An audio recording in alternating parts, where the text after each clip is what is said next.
राजस्थान के माउंट आबू सहित कई वन क्षेत्रों में लैंटाना आज जंगलों के लिए सबसे बड़ी चुनौती बन चुका है। ये आक्रामक पौधा स्थानीय वनस्पतियों और वन्य जीवों के प्राकृतिक आवास को तेजी से नुकसान पहुंचा रहा है।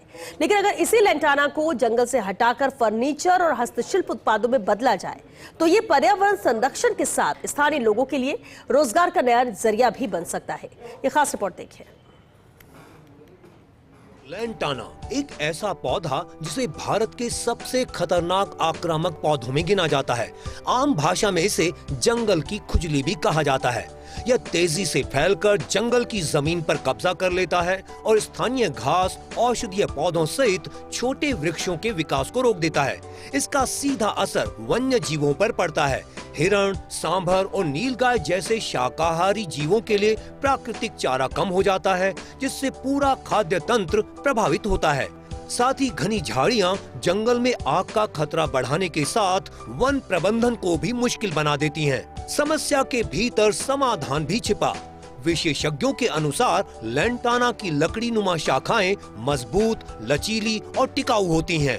इन्हें वैज्ञानिक तरीके से काटकर, सुखाकर और विशेष उपचार देने के बाद आकर्षक फर्नीचर और सजावटी उत्पाद तैयार किए जा सकते हैं। इनसे कुर्सियां, table, bench, stool, garden furniture, book shelf, lamp stand, झूले, होम डेकोर आइटम और हस्तशिल्प उत्पाद बनाए जा सकते हैं।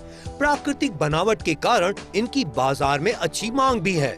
प्रस्तावित योजना के तहत सबसे पहले वन विभाग उन क्षेत्रों की पहचान करेगा जहां लैंटाना सबसे ज्यादा फैल चुका है। इसके बाद प्रशिक्षित टीम वैज्ञानिक तरीके से लैंटाना को जड़ों सहित हटाएगी और उसी स्थान पर देशी प्रजातियों के पौधों का रोपण किया जाएगा। कटी हुई शाखाओं को अलग अलग आकार के अनुसार वर्गीकृत कर फर्नीचर और हस्तशिल्प निर्माण के लिए उपयोग में लिया जाएगा। साथ ही स्थानीय युवाओं, महिलाओं और स्वयं सहायता समूहों को डिजाइन, बढ़ईगिरी और मार्केटिंग का प्रशिक्षण भी दिया जाएगा। माउंट आबू में छोटे स्तर पर फर्नीचर निर्माण केंद्र स्थापित होंगे। यहाँ मशीनों से आधुनिक डिजाइन के उत्पाद तैयार होंगे। इन उत्पादों को पर्यटन स्थलों, हस्तशिल्प मेलों, होटल उद्योग, ऑनलाइन प्लेटफॉर्म और सरकारी एम्पोरियम के माध्यम से बेचा जा सकता है। माउंट आबू ग्रीन फर्नीचर जैसे ब्रांड के रूप में इसे राष्ट्रीय पहचान दी जा सकती है। पर्यावरण को क्या लाभ होगा? इस योजना का सबसे बड़ा लाभ जंगलों, वन्य जीवों को मिलेगा। लैंटाना हटने से प्राकृतिक घास, वनस्पतियां फिर विकसित होंगी। इससे हिरण, सांभर, अन्य शाकाहारी जीवों को भोजन मिलेगा, जबकि बाघ और तेंदुए जैसे मांसाहारी वन्य जीवों का प्राकृतिक भोजन चक्र भी मजबूत होगा। जंगल में आग का खतरा कम होगा, जैव विविधता को बढ़ावा मिलेगा। रोजगार की नई संभावनाएं।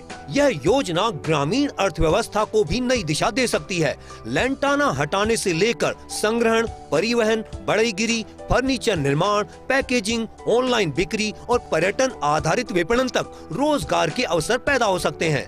बची हुई छोटी शाखाओं से बायो ब्रिकेट, चारकोल, कंपोस्ट और सजावटी उत्पाद बनाकर जीरो वेस्ट मॉडल विकसित हो सकता है। यदि माउंट आबू का यह मॉडल सफल रहता है तो इसे सरिस्का, रणथंभौर, कुंभलगढ़, सीता माता, फुलवारी की नाल और दक्षिण राजस्थान के अन्य वन क्षेत्रों में लागू किया जा सकता है। वन विभाग, ग्रामीण विकास विभाग, स्वयं सहायता समूह और निजी उद्योग मिलकर इसे हरित रोजगार और पर्यावरण संरक्षण का सफल मॉडल बना सकते हैं।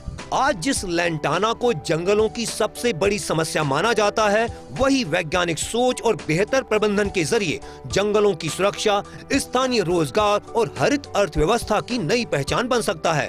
जरूरत सिर्फ इस बात की है कि वेस्ट टू हेल्थ की इस सोच को जमीन पर उतारा जाए। अगर ऐसा हुआ तो माउंट आबू न केवल लैंटाना मुक्त होगा, बल्कि पूरे देश के लिए एक सफल मॉडल भी बन सकता है। लैंटाना जंगल का एक ऐसा झाड़ है जो वन्य जीवों को तो नुकसान पहुंचाता ही है, साथ ही साथ पर्यावरण को भी।